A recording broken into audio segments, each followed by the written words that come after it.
Then welcome back to my channel. तो सबसे पहले बात करेंगे आज ओम्स लॉ के बारे में।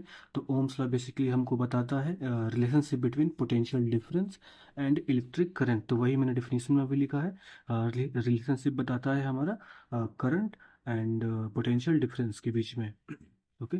तो यही तो प्रोपोर्शनल होता है, हमारा जो पोटेंशियल होता है वो करंट के प्रोपोर्शनल में होता है। तो जैसे जैसे करंट को तुम बढ़ाते चले जाओगे तो वैसा ही वैसा हमारा पोटेंशियल भी बढ़ता चला जाएगा।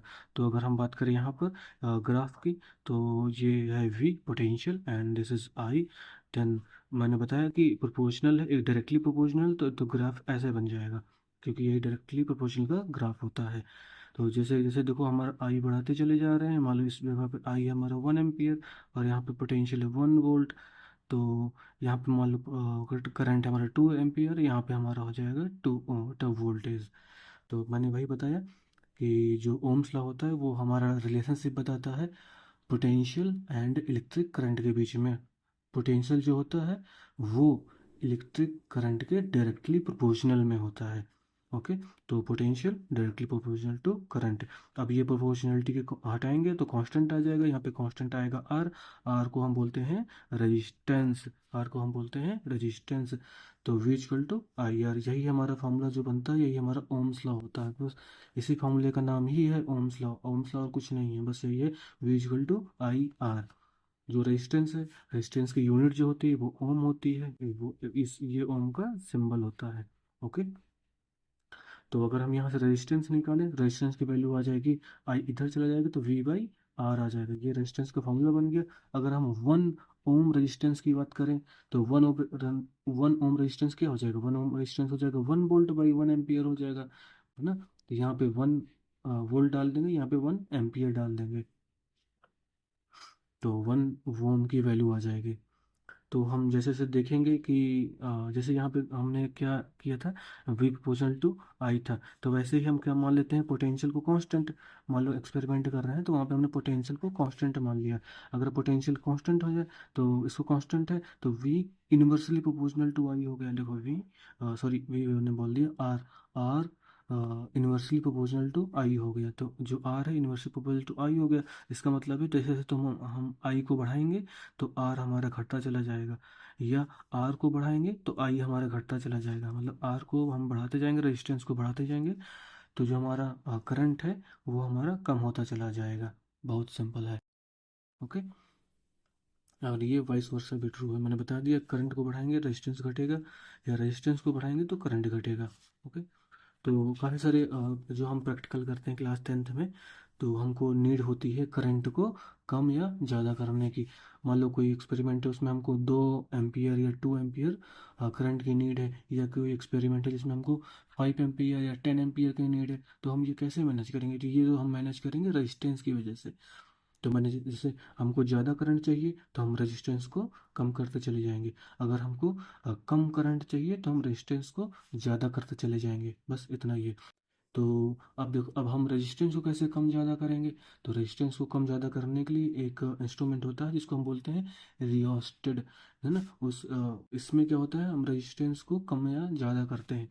तो रियोस्टेट एक डिवाइस होता है जो कि सिलेंड्रिकल के फॉर्म में होता है, उसमें वायर ना ऐसे ऐसे करके रिंग होते हैं। ठीक है। तो जैसे जितना हमको करंट चाहिए उस हिसाब से हम रेजिस्टेंस को कम या ज़्यादा करते हैं।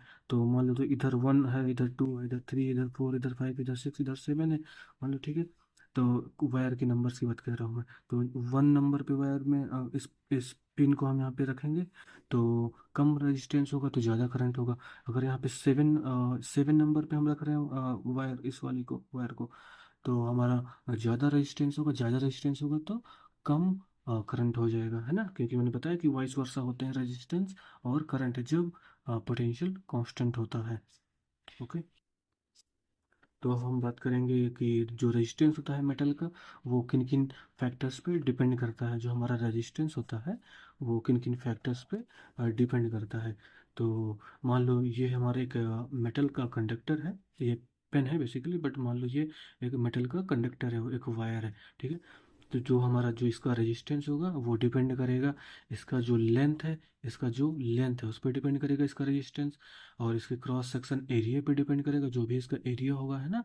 सॉरी, अब दिख रहा होगा, ठीक है, जो इसका एरिया होगा उस पर डिपेंड करेगा।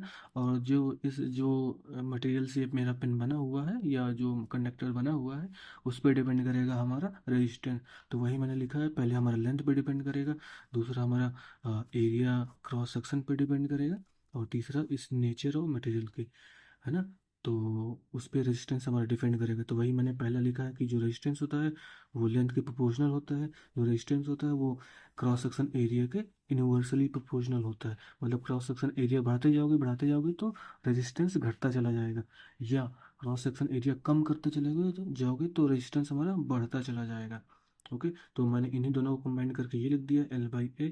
अब हम फिर से यहाँ पे प्रोपोर्शनलिटी हटाएंगे तो हमारा एक कांस्टेंट आ जाएगा, इस कांस्टेंट ये आ गया, इस कांस्टेंट को बोलते हैं रो। ओके, इसको टर्म होता है इसका नाम इलेक्ट्रिकल रेजिस्टिविटी, शॉर्ट में हम इसको रेजिस्टिविटी भी बोल देंगे। तो जो कांस्टेंट है, जो रेजिस्टिविटी है, ये हमारा कांस्टेंट होगा इस जगह पे। तो रेजिस्टेंस का फॉर्मूला हमारा बन गया R = रो L/A। ये यहाँ से हम अगर रो निकालना चाहें तो हो जाएगा RA/L। यहाँ से रो की वैल्यू आ गई, रो मतलब रेजिस्टिविटी। इसकी यूनिट की बात करें तो यूनिट हो जाएगा ओम मीटर। ओम मीटर यहाँ से निकाल सकते हो, ओम मीटर। ओम ये है, ये हो जाएगा मीटर स्क्वायर, ये होगा मीटर, ऐसे देखो, ये हो जाएगा ओम। आर का यूनिट हो गया ओम, एरिया होगा मीटर स्क्वायर। ओके, लेंथ हो गया मीटर, तो मीटर से मीटर कैंसिल, तो R ohm, sorry, ohm metre बच गया इसका यूनिट, ओम मीटर हमारा इसका यूनिट हो गया। तो अगर हम बात करें किसी कंडक्टर की, अब हम कैसे बताएंगे कि कंडक्टर बहुत अच्छा है या बहुत ख़राब कंडक्टर है, तो ये डिपेंड करता है उस मटेरियल की रजिस्टिविटी पे। ओके, तो जैसे जैसे हमारा रजिस्टिविटी कम होती चली जाएगी तो वो कंडक्टर हमारा अच्छा चला जाएगा। मान लो ये पेन है, इसकी रजिस्टिविटी बहुत कम है, बहुत कम है ना, मान लो 10⁻⁻8 है ना, तो ये बहुत अच्छा कंडक्टर हो जाएगा। अगर हम उल्टा बात करें रिवर्स में, तो अगर इसकी रजिस्टिविटी बहुत ज़्यादा है तो ये हमारा बहुत ख़राब कंडक्टर हो जाएगा, मतलब इसमें करंट फ्लो नहीं होगा अच्छे से, ठीक है। तो अगर हम मेटल के बारे में बात करें तो मेटल की जो रेजिस्टिविटी होती है वो अप्रॉक्स होती है 10⁻⁻8 के समथिंग होती है ना, 10⁻⁻8 की। और एक और मैं बात करूं, अगर जो हमारा ये होता है रेजिस्टिविटी, ये हमारा केवल और केवल ओनली एंड ओनली टेम्परेचर पे डिपेंड करता है सिर्फ, और ये किसी चीज़ पे डिपेंड नहीं करता। एक तो मटेरियल, जिस मटेरियल से बना है हमारा कंडक्टर, उस पर डिपेंड करेगा हमारा कितना है हमारा रेजिस्टिविटी, और टेम्परेचर क्या है। मान लो टेम्परेचर ज़्यादा है तो जो रेजिस्टिविटी होगी वो भी चला ज़्यादा होती चलेगी। टेम्परेचर अगर कम है तो रेजिस्टिविटी हमें, और सॉरी, जो रेजिस्टिविटी है वो इन्वर्सली प्रोपोर्शनल होती है टेम्परेचर, अगर रेजिस्टिविटी ज़्यादा टेम्परेचर कम हो जाएगा, और उल्टा बात करें टेम्परेचर अगर कम है तो रेजिस्टिविटी ज़्यादा हो जाएगी। ये मैंने फॉर्मूला बना दिया इसका। ओके, रेजिस्टिविटी इन्वर्सली प्रोपोर्शनल होती है टेम्परेचर के, ठीक है। अगर हम बात करें कंडक्टर, एलॉय एंड इंसुलेटर की इसकी इनकी कितनी कितनी रेजिस्टिविटी होती है, तो वो हम मैंने लिख कर रखा है, ये तुम देख लो, इसको स्क्रीनशॉट ले लो। ये मैंने कुछ इंपॉर्टेंट इंपॉर्टेंट का लिख दिया है, रेजिस्टिविटी कितनी क्या होती है, जैसे मैंने कंडक्टर की बता दिया, एलॉय की है, ये इंसुलेटर है। कंडक्टर में भी मैंने कुछ इंपॉर्टेंट इंपॉर्टेंट बताए हैं, सिल्वर, कॉपर, एल्युमिनियम, निकल, आयन। ओके, इस सिल्वर की देखो 1.6 × 10⁻⁸ है, और ओम मीटर, ये सब में ओम मीटर है। ओके, रेजिस्टिविटी की जो यूनिट होती है वो ओम मीटर होती है। कॉपर, एल्युमिनियम, निकल, आयन है, इन सब की मैंने लिख दी है। एलॉय की बात करें, एलॉय में हमारा निक्रोम है, कंस्टन है। ओके, तो जो निक्रोम होता है वो निकल, क्रोमियम, मैग्नीज एंड आयन से मिलकर बनता है। इसकी जो रेजिस्टिविटी होती है वो होती है 100 × 10⁻⁶, या इसको शॉर्ट में भी लिख सकते हैं 10⁻⁻4, क्योंकि इसे बैलेंस हो जाएगा। ओके, और कंस्टेंट की बात करें जो कि होता है कॉपर और निकल का मिलाकर के बनाते हैं इसे, इसकी होती है 49 × 10⁻⁶ ओम मीटर। अगर इंसुलेटर की बात करते हैं तो इंसुलेटर होता है हमारा, ग्लासेस होते हैं, रबर होती है, डायमंड होते हैं, पेपर हो गया। इंसुलेटर मतलब जो करंट का फ्लो नहीं करना चाहिए, प्लास्टिक है ये भी करंट का फ्लो नहीं करेगा, है ना, इससे मुझे करंट नहीं लगेगा। मान लो मैंने एक करंट का रिंग वायर है, उसमें मैंने टच किया तो मुझे करंट नहीं लगेगा। ठीक है। तो ग्लास, रबर, डायमंड, पेपर, इनकी देखो रेजिस्टिविटी कितनी ज़्यादा है।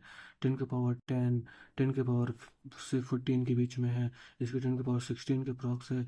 डायमंड की देखो 10 के पावर 12 के बीच में है। पेपर की बात करें 10 के पावर 12 पे, ये यही वाला पेपर, कागज़ की बात कर रहे हैं हम। ठीक है। तो आई होप तुमको ये सब समझ में आ गया होगा। इसका स्क्रीनशॉट या ले लो या फिर पॉज करके नोट कर लो। इंपॉर्टेंट है, मैंने इंपॉर्टेंट लिख दिए एग्जाम के पॉइंट ऑफ व्यू से। ओके। और एक बार मैं फिर रिवाइज कर देता हूँ इसी के लिए। ओम्स लॉ है जो कि रिलेशनशिप बताता है हमारा पोटेंशियल और करंट के बीच में। प्रोपोर्शनलिटी हटाएंगे, रेजिस्टेंस कांस्टेंट के रूप में आ जाएगा। तो जो रेजिस्टेंस है उसकी जो यूनिट होती है वो ओम होती है। ओके। अगर हम पोटेंशियल को कांस्टेंट रखते हैं किसी सर्किट में, तो जो हमारा रेजिस्टेंस होता है वो इन्वर्सली प्रोपोर्शनल होता है करंट के। अगर हम करंट बढ़ा रहे हैं तो रेजिस्टेंस हमारा घट जाएगा। अगर हम करंट को घटा रहे हैं तो रेजिस्टेंस हमारा बढ़ जाएगा। ठीक है। और करंट को घटाना बढ़ाना है तो हमको रेजिस्टेंस घटाना बढ़ाना पड़ेगा। तो रेजिस्टेंस घटाने बढ़ाने के लिए हम एक इंस्ट्रूमेंट यूज करते हैं, वो है रियोस्टेट। ओके। ये, ठीक है। और हम रेजिस्टेंस तो डिपेंड करता है फैक्टर्स, किन किन फैक्टर्स पर डिपेंड करता है रेजिस्टेंस मटेरियल का। तो वो लेंथ पे डिपेंड करता है, क्रॉस सेक्शन एरिया पे डिपेंड करता है मटेरियल की, और किस चीज़ से मटेरियल बना हुआ है उस पर डिपेंड करता है।